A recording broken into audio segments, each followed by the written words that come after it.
peu plus à droite, tu pourras te... Merci Madame la Présidente.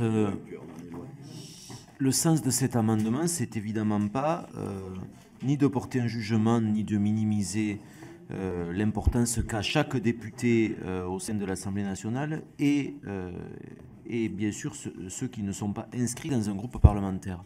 En revanche, on se rend bien compte au fil de ces travaux que si on veut que le fonctionnement de notre Assemblée soit à peu près cadré, on est obligé d'en passer par les groupes, et j'ajoute d'ailleurs par aussi la prise en compte de leur représentativité. Sinon, on perd tout lien avec l'expression démocratique qui se fait au moment des législatives.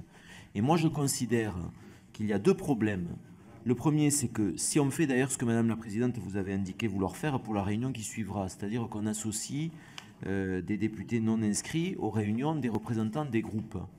Du coup, ce n'est plus les députés non inscrits dont on minore l'importance, c'est les députés membres des groupes, qu'on lèse en quelque sorte, en faisant en sorte qu'eux soient représentés par un des leurs, alors que les députés non inscrits se retrouvent quasiment représentés individuellement dans des séances où des décisions sont en train de se prendre. Donc on renverse le paradigme.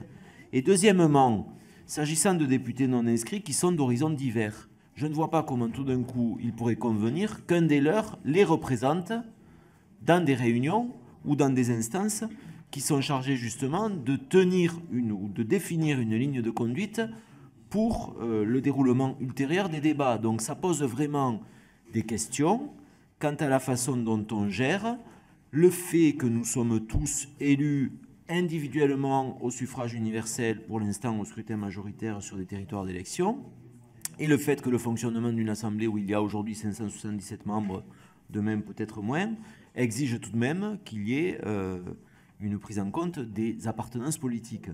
Et je crois que si on met le doigt là-dedans, la prochaine étape, ça va être que les députés non inscrits nous diront qu'ils ne sont pas représentés par celui qui les représente dans telle ou telle instance, et que donc il faut qu'ils y soient tous.